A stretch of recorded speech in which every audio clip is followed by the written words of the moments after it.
Всем привет, друзья! Не знаю, что точно буду готовить. Сейчас пожарила мелко нарезанную говядину, добавила лук. Сначала хотела приготовить борщ, потом передумала. Мяса на косточках не было. Ну что-то приготовлю, типа овощного рагу, а в конце добавлю свежую молодую капусту. Сейчас хорошенько обжарим лук с морковкой, добавим и томатную пасту, и свежий помидор.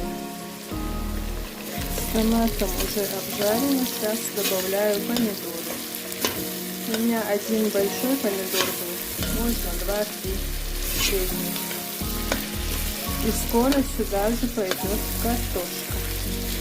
Если долго мучиться, что-нибудь получится.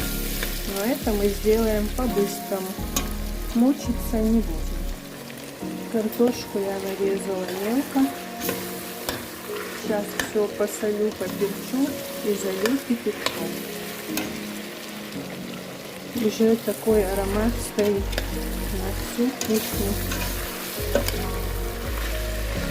Если вы любите, добавляйте болгарский перец, ну все, что вы любите, или баклажаны. Я сейчас в конце добавлю только молодую капусту.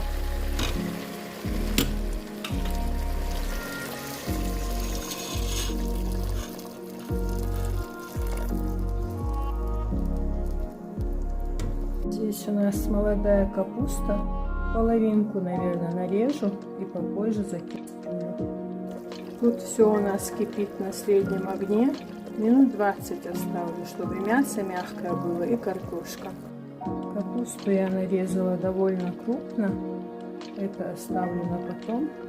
Такая красивая, сверху зеленая, внутри белая. Еще поставила чайник, если придется долить кипятка. Ну, практически через 10 минут у нас все будет готово.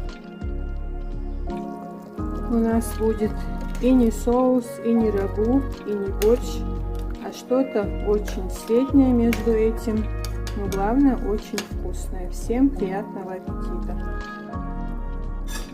Все, наше вкусное блюдо почти готово. Сейчас чуть-чуть долью кипяток, чуть-чуть еще посолю. Ровно через минуту выключаю. Капусту варить не буду, пусть она будет свежая, хрустящая и очень вкусная.